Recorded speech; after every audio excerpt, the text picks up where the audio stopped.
कहानी की शुरुआत होती है एक घने डरावने जंगल से। कैमरा दिखाता है एक आदमी पागलों की तरह भागता चला जा रहा है। उसके चेहरे पर डर साफ झलक रहा है, जैसे उसे किसी अनदेखे खतरे से बचना हो।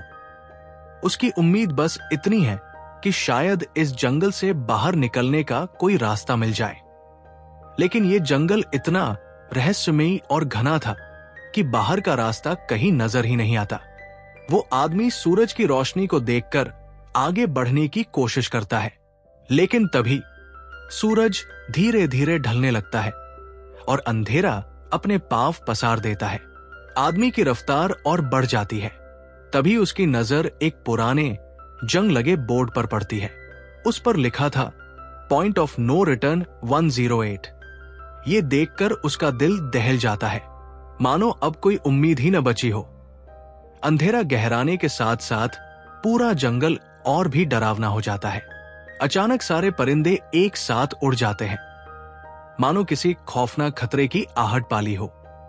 लेकिन अजीब बात यह थी कि इतने सफर के बावजूद भी उस आदमी को कोई जंगली जानवर नजर नहीं आता। आखिर ऐसा क्या था जिससे जंगल के जानवर भी कांप रहे थे? अब वो आदमी और घबराकर तेजी से भागने लगता है। घंटों भागने के बाद जब वो रुका तो उसकी आंखें हैरानी से फैल गई, क्योंकि उसके सामने फिर वही 108 नंबर वाला बोर्ड खड़ा था। Point of no return. अब उसे साफ समझ आ गया था कि चाहे वो कितनी भी कोशिश कर ले, इस जंगल से निकलना नामुमकिन है। हताश होकर वो छुपने की जगह ढूंढता है, लेकिन कोई भी सुरक्षित ठिकाना नहीं मिलता। आखिरकार वो मजबूरी में एक ऊंचे पेड़ पर चढ़ जाता है, मगर किस्मत भी जैसे उसका साथ छोड़ चुकी थी। अचानक पेड़ की शाखा टूट जाती है और वह जोरदार आवाज के साथ नीचे जमीन पर गिर पड़ता है। उसकी बॉडी बुरी तरह जख्मी हो जाती है और तभी जमीन हल्के हल्के हिलने लगती है। एक अजीब सी घरघराती आवाज गूंजती है जो किसी इंसान की नहीं लगती। उसकी सांसें गले में अटक जाती है। अचानक कोई अनदेखी ताकत उसे खींचकर अंधेरे में ले जाती है। हम सिर्फ उसकी चीखें सुन पाते हैं, दर्द और खौफ से भरी चीखें, और फिर सन्नाटा। 6 दिन बाद कहानी हमें शहर में ले जाती है, जहां मीना नाम की लड़की एक बर्ड शॉप में काम करती है। तभी उसका बॉस आता है और उसे आदेश देता है कि एक गोल्डन पैरट को शहर से दूर जंगल के बीच बने जू तक पहुंचाना है। मीना बॉस की बात मानकर तोते को पिंजरे में डालती है और अपनी गाड़ी लेकर सफर पर निकल पड़ती है। वो मोबाइल में जू का लोकेशन सेट कर देती है। शहर से बाहर आते ही उसकी नजर एक बोर्ड पर पड़ती है, जिस पर कई लापता लोगों की तस्वीरें लगी होती है। लेकिन मीना उन्हें ज्यादा महत्व नहीं देती और जल्दी पहुंचने के लिए जंगल के रास्ते से शॉर्टकट ले लेती है। ये वही जंगल था जहां कुछ दिन पहले एक आदमी रहस्यमयी तरीके से गायब हुआ था। रास्ते में अचानक मीना का मोबाइल नेटवर्क चला जाता है और कार का रेडियो भी बंद हो जाता है। मीना घबरा जाती है और गाड़ी मोड़ने की कोशिश करती है, लेकिन अब उसे बाहर निकलने का रास्ता ही समझ नहीं आता। तभी उसकी कार भी खराब हो जाती है। वो बाहर निकलती है और सामने उसे पॉइंट ऑफ नो रिटर्न का बोर्ड दिखाई देता है, यानी यहां आने के बाद वापसी आसान नहीं है। मदद की तलाश में मीना पिंजरे को उठाकर इधर उधर घूमती है, लेकिन आसपास कोई भी इंसान नजर नहीं आता। जब वो वापस लौटती है तो देखती है कि उसकी गाड़ी रहस्यमयी तरीके से गायब हो चुकी है। जंगल का हर कोना एक जैसा दिखाई दे रहा था और अंधेरा भी गहराता जा रहा था। तभी जमीन हिलने लगती है और तेज झोंकों से सारे परिंदे उड़ जाते हैं। मीना को किसी के मौजूद होने का एहसास होता है और दूर उसे एक साया नजर आता है। वो उसके पीछे भागती है, लेकिन वहां कोई नहीं होता। अचानक उसे एक बूढ़ी औरत भागती हुई दिखती है। मीना मदद के लिए उसके पीछे दौड़ती है, लेकिन औरत लगातार भागती रहती है और अचानक गायब हो जाती है। इसी बीच मीना को जंगल में एक रहस्यमयी कमरा दिखाई देता है। वही बूढ़ी औरत दरवाजा खोलकर चिल्लाती है, अगर जिंदा रहना चाहती हो तो जल्दी अंदर आओ। मीना बिना सोचे समझे उस कमरे में घुस जाती है। अंदर आते ही दरवाजा लॉक कर दिया जाता है। ये कमरा अजीब था, जिसकी एक दीवार पर बहुत बड़ा शीशा लगा हुआ था। कमरे में 2 और लोग भी मौजूद थे, एक लड़की कियारा और एक लड़का डेनियल। बूढ़ी औरत ने अपना नाम मेडलिन बताया। मीना घबराकर पूछती है, ये कौन सी जगह है? मेडलिन जवाब देती है, इस जगह को हम द कोव कहते हैं, लेकिन अभी सवाल जवाब का वक्त नहीं है। तुम जल्दी हमारे साथ शीशे के सामने खड़ी हो जाओ, क्योंकि वो हमें देखने आ रहे हैं। मीना चौंक कर पूछती है, हमें कौन देखने आ रहा है? तभी बाहर से अजीब आवाजें आने लगती है। मीना डरते हुए पूछती है, ये कैसी आवाजें हैं? कियारा धीरे से कहती है, इन्हें हम वॉचर्स कहते हैं। ये शीशे के उस पार से हमें देखते हैं, लेकिन हम इन्हें कभी नहीं देख सकते। हर रात सूरज ढलने के बाद ये आते हैं और सुबह तक हमें घूरते रहते हैं। मीना कांपते हुए पूछती है, लेकिन ये शोर कैसा है? मेडलिन जवाब देती है, ये तुम्हें देखकर खुश है, तुम्हारे आने का स्वागत कर रहे हैं, तालियां बजा रहे हैं। मीना के चेहरे पर सन्नाटा था। उसने वॉचर्स को अब तक नहीं देखा था और शायद देख भी नहीं सकती थी। उसके लिए ये जगह अब एक डरावना रहस्य बन चुकी थी। सुबह की पहली किरण के साथ सब लोग उस घर से बाहर निकलते हैं। तभी मेडलिन बताती है, वो वॉचर्स सिर्फ रात में बाहर आते हैं, दिन में हम जंगल में आजादी से घूम सकते हैं। मीना पूरी रात यही सोचती रही, कब सुबह होगी और मैं इस जंगल से बाहर निकल पाऊंगी। वो तुरंत बाहर निकलने का रास्ता ढूंढने लगती है। बाकी लोग उसे रोकना चाहते हैं, लेकिन मेडलिन मना कर देती है, जैसे उसे पहले से पता हो कि मीना कहीं नहीं जा पाएगी और जरूर लौट कर आएगी। मीना के जाते वक्त मेडलिन उसे चेतावनी देती है, ये तुम्हारा फैसला सही नहीं है, इस जंगल से बाहर निकलने का कोई रास्ता नहीं। रात होने से पहले हमें हर हाल में घर लौटना पड़ता है, वरना जान से हाथ धो बैठोगी। लेकिन मीना किसी की नहीं सुनती और अपने तोते के साथ निकल पड़ती है। थोड़ी दूर जाते ही उसे पॉइंट ऑफ नो रिटर्न वाला साइन दिखता है। घबराहट तो होती है, लेकिन सूरज की दिशा देखकर वो आगे बढ़ती रहती है, पर जंगल खत्म ही नहीं होता। आखिरकार वो एक ऊंचे पहाड़ की चोटी पर पहुंचती है, जहां दूर दूर तक बस घना जंगल फैला होता है। थकी हारी मीना मायूस होकर बैठ जाती है। अचानक उसके कंधे पर हाथ रखा जाता है। वो डर जाती है और मुड़कर देखती है। पीछे खड़ी होती है बूढ़ी औरत। मेडलिन उसे समझाती है, सिर्फ तुमने नहीं, हम सबने बाहर निकलने की कोशिश की थी, लेकिन ये जंगल किसी शिकारी की तरह है और हम सब उसके शिकार। वो मीना को कई नो रिटर्न साइन दिखाती है, जो पूरे जंगल में गोल घेरे की तरह लगे होते हैं। अगर तुम इनसे आगे जाओगी तो लौटना नामुमकिन है। इन्हें कभी नजरअंदाज मत करना। ये एक प्रोफेसर ने बनाए थे, लेकिन किसी ने उसे कभी देखा नहीं। धीरे धीरे शाम हो जाती है और सब लोग घर लौट आते हैं। रात को फिर वॉचर्स उन्हें देखने आते हैं। उस दिन कियारा नाम की लड़की उनके सामने डांस करती है, क्योंकि वॉचर्स को ये सब पसंद है। मेडलिन, नियम ये था कि वो लोग जो चाहे कर सकते थे, बस वॉचर्स की तरफ अपनी पीठ नहीं कर सकते थे, वरना उनका गुस्सा भड़क उठता था। रात में तो बस वॉचर्स का डर था, लेकिन दिन में भी जंगल की भूख उन्हें शिकार करने पर मजबूर करती थी। अगले दिन कियारा और मीना शिकार पर निकलते हैं। मीना पूछती है, ये वॉचर्स आखिर चाहते क्या है? कियारा जवाब देती है, हमें भी नहीं पता, बस इतना कि वो हमें लगातार देखते हैं, लेकिन अगर हमने उन्हें देख लिया तो हम पागल हो जाएंगे। उनका असली चेहरा इतना खौफनाक है कि इंसान सह नहीं पाएगा। फिर वो मीना को जंगल में बने गहरे गड्ढे दिखाती है। दिन में वॉचर्स इन्हीं गड्ढों में छिपे रहते हैं। सूरज की रोशनी उनकी त्वचा जला देती है, इसलिए वो सिर्फ रात में बाहर निकलते हैं। कियारा फिर अपना दर्द बताती है, मैं 5 महीने पहले अपने पति के साथ यहां आई थी। हम दोनों यही फंस गए, लेकिन 6 दिन पहले मेरा पति रास्ता ढूंढने निकला। मुझे यकीन है वो लौट कर आएगा और हमें यहां से निकाल ले जाएगा। लेकिन असली सच्चाई ये थी कि कियारा का पति वही आदमी था जिसे हमने फिल्म की शुरुआत में देखा था, जिसे कोई खींच कर ले गया था और अब वो इस दुनिया में नहीं रहा।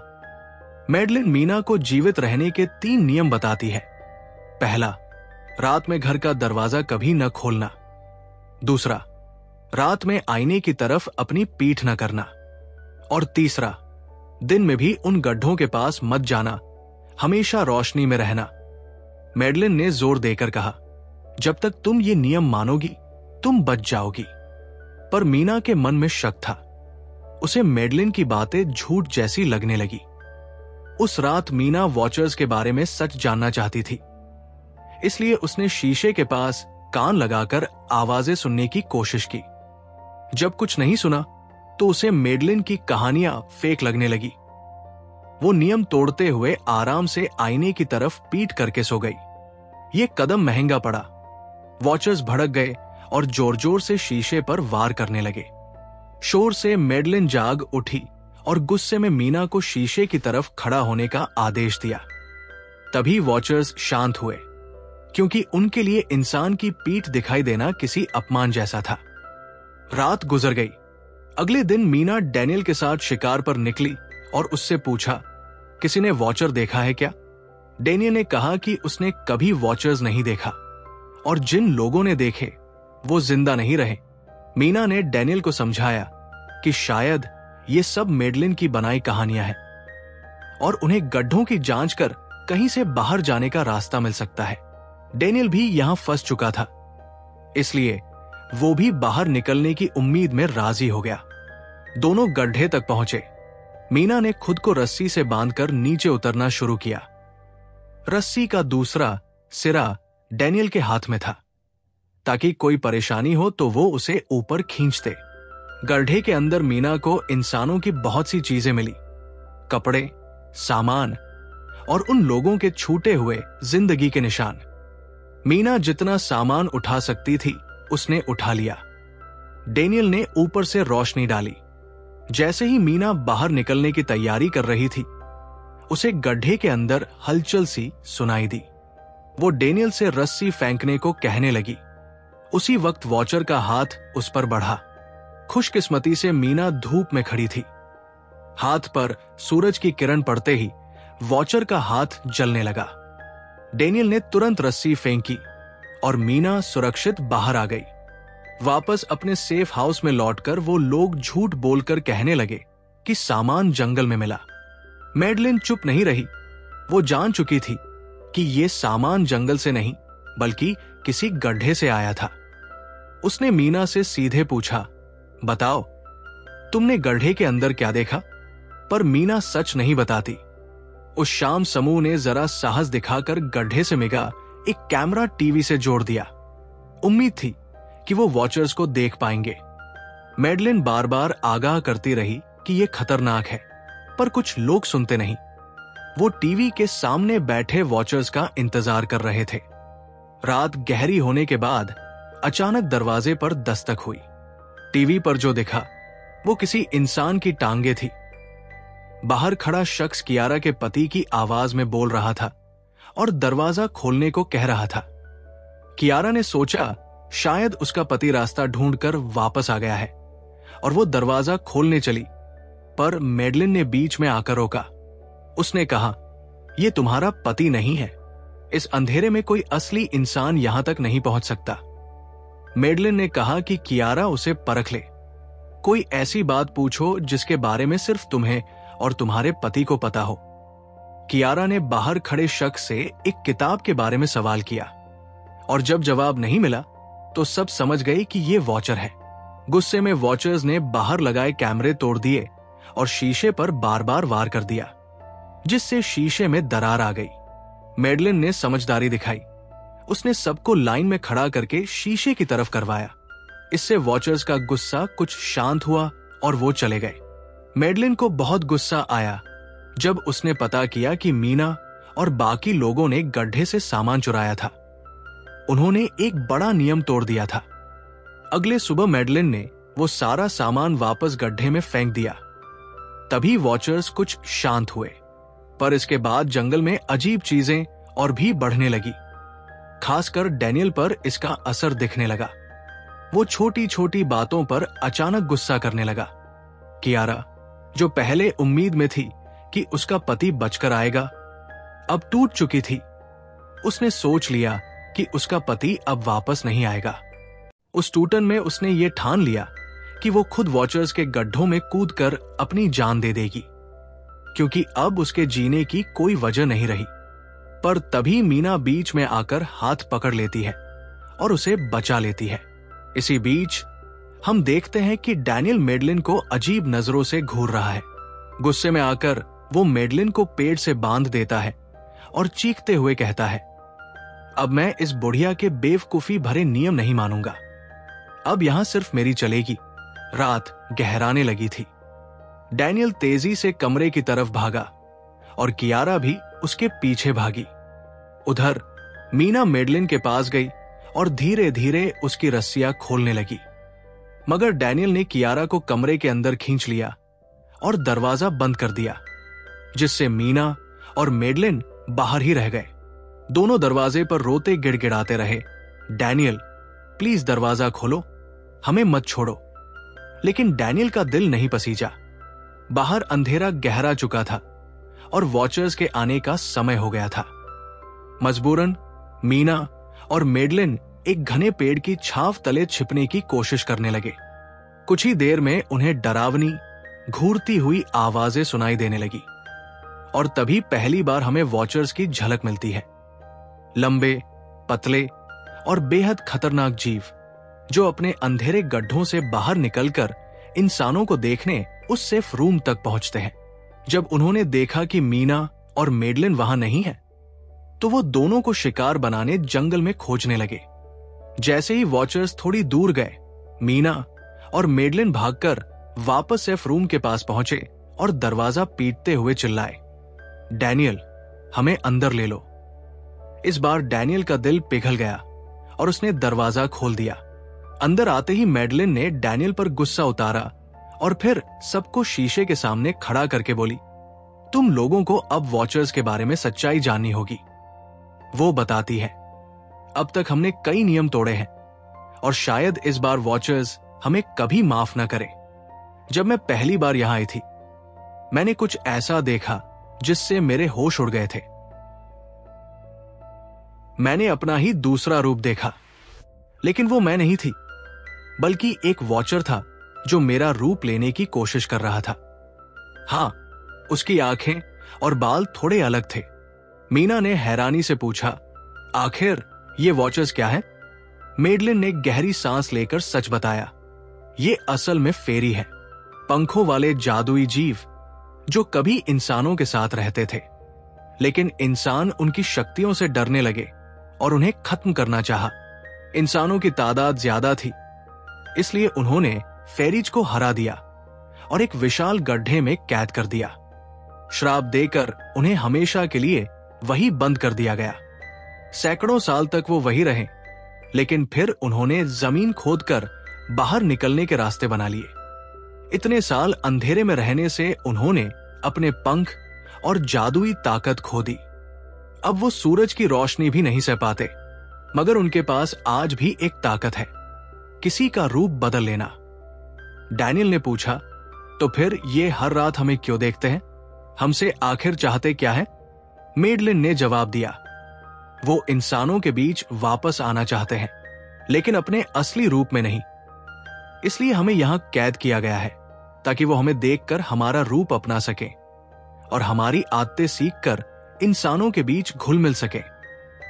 मेडलिन अपनी बातें खत्म ही कर रही थी कि अचानक सारे वॉचर्स वापस लौट आए। जैसे ही उन्हें पता चला कि मेडलिन और मीना कमरे में हैं, उनका गुस्सा फट पड़ा और वो दरवाजा तोड़ने लगे।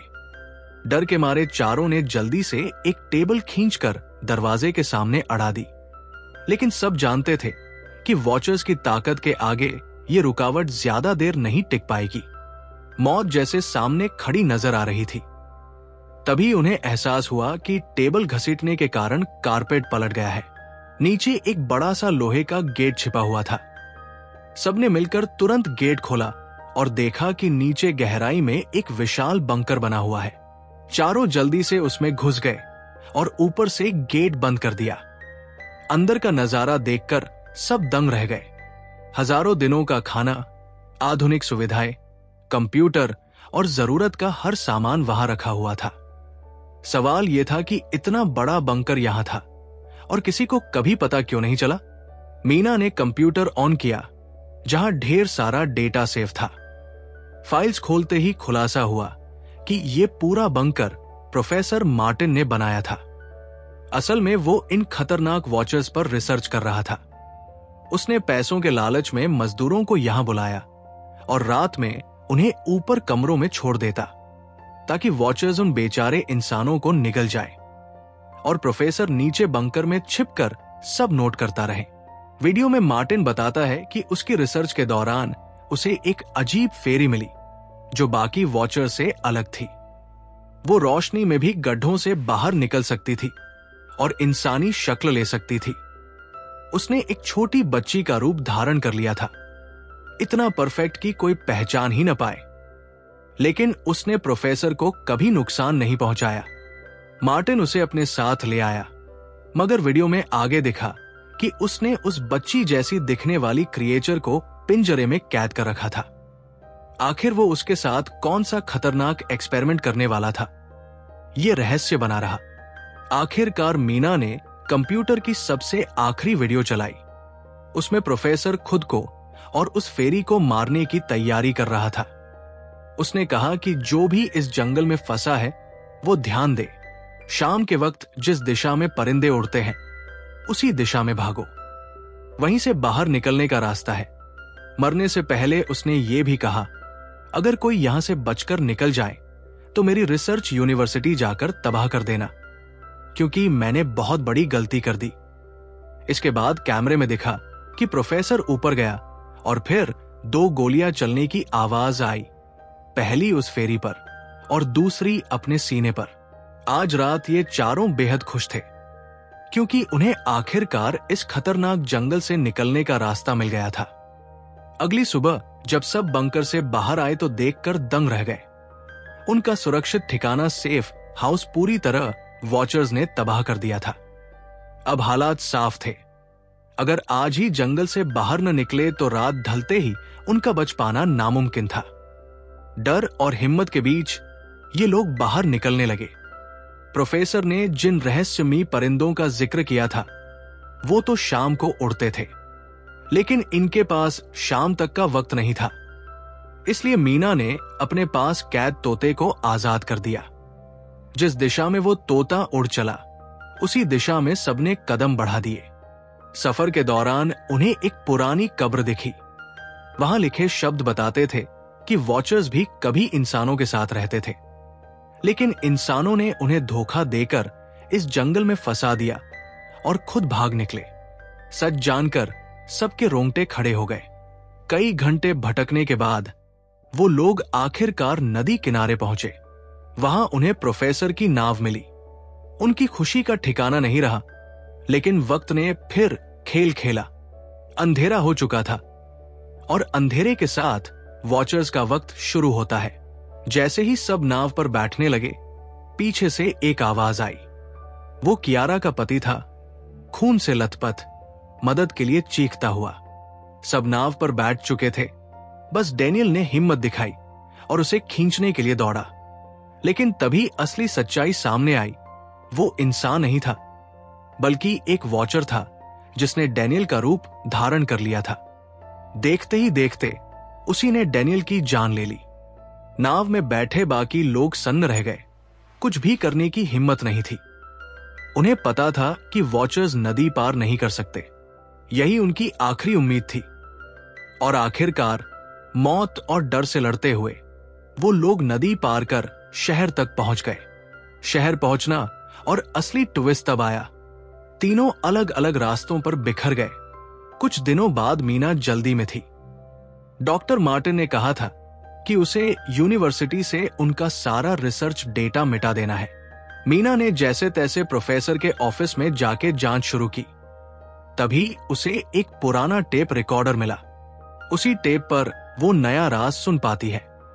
बहुत समय पहले इंसान और फेरी एक साथ रहते थे। तब इंसान और फेरी के मिलन से पैदा होने वाले बच्चे हाफलिंग्स दोनों दुनिया के गुण लिए होते थे। इनमें एक खास बात यह थी कि वो रूप बदलने में इतने निपुण होते थे कि किसी मर चुके इंसान का रूप भी ले सकते थे। प्रोफेसर का मानना था कि जब इंसानों ने फेरीज को जंगलों में कैद कर दिया था, तब कुछ हाफलिंग्स ने छिपकर इंसानों के बीच अपना रूप बदलकर रहना शुरू कर दिया, और आज भी कोई कोई हाफलिंग इंसानों में ही छुपा हुआ है। मीना जब प्रोफेसर के दफ्तर में छानबीन कर रही थी, उसे कुछ तस्वीरें मिली और वो हैरान रह गई। तस्वीरों में जो महिला प्रोफेसर के साथ खड़ी दिख रही थी, वही महिला थी जिसे वो जंगल में मिल चुके थे, बल्कि वो प्रोफेसर की पत्नी थी। मीना उलझन में पड़ गई। क्यों प्रोफेसर ने ये सच्चाई नहीं बताई? ये भारी कंफ्यूजन साझा करने के लिए मीना कियारा के पास गई और बताया कि जिस महिला से वो जंगल में मिले थे, वो असल में प्रोफेसर मार्टिन की पत्नी थी, पर असल में वो एक रूप बदलने वाली फेरी थी। मीना ने आगे बताया कि रिसर्च करने पर उसे पता चला, सालों पहले प्रोफेसर की असली पत्नी मैडलिन कैंसर से मर गई थी। तब कियारा चौंक कर पूछती है, तो जो अब हमारे साथ रही, वो मैडलिन कौन थी? मीना ने सब साफ कर दिया। प्रोफेसर अपनी पत्नी की मौत से बुरी तरह टूटे हुए थे।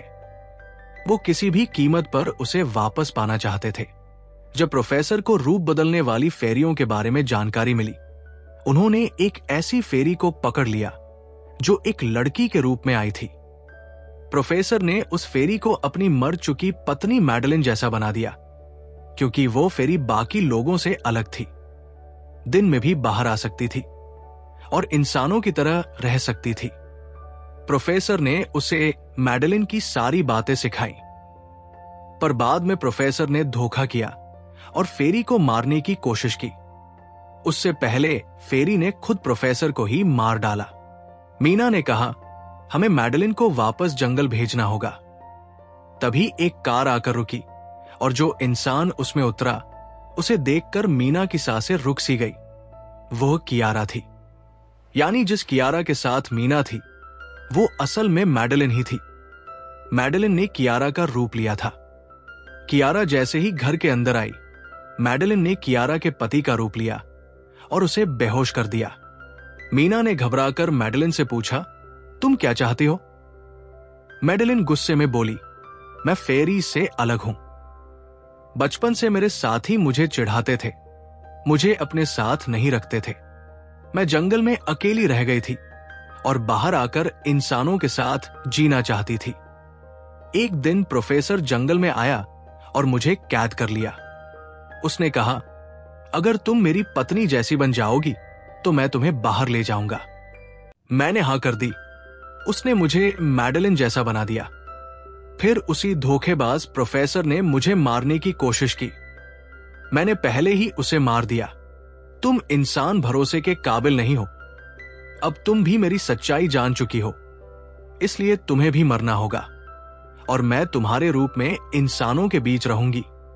यह कहकर मैडलिन ने मीना का रूप लिया और उसका गला घोंटने लगी। तब मीना ने शांत होकर उससे पूछा, क्या प्रोफेसर ने तुम्हें यह नहीं बताया कि तुम दिन में बाहर निकल सकती हो? क्यों? मीना ने आगे कहा, तुम हाइब्रिड हो, इंसान और फेरी दोनों का मिलाजुला रूप, इसलिए तुम इंसानों और फेरीज के बीच रह सकती हो। मुझे समझ आती है कि अकेलापन कैसा होता है, पर तुम अकेली हाफलिंग नहीं हो। और भी हाफलिंग है जो किसी न किसी रूप में हमारे बीच रहते हैं। ये सुनते ही मैडलिन का असली रूप धीरे धीरे वापस आने लगा। उसके पंख उगाए, वो अचानक बदल कर उड़ गई और मीना को वही छोड़कर चली गई। कई हफ्ते बाद का एक सीन दिखता है जहां मीना अपनी सिस्टर के साथ रह रही थी। उसने अपनी बहन से कहा कि शायद वो फेरी अभी भी उसका पीछा कर रही है। उसकी बहन ने उसे डांटते हुए कहा, डरो मत, कुछ नहीं होगा। फिर कहानी के अंत में हम एक छोटी बच्ची देखते हैं जो मीना के घर के नीचे खड़ी है। वही मैडलिन, अब किसी नई शक्ल में, जो अब हमारी दुनिया में छिप कर रहती है। ये कहानी यही खत्म होती है। भरोसा और अलगाव दोनों ही खतरनाक बन सकते हैं। सच्चा उपचार हिंसा नहीं, समझ और सहानुभूति है। अगर आपको ये वीडियो पसंद आया हो तो हमारे चैनल को सब्सक्राइब और वीडियो को लाइक जरूर कीजिएगा।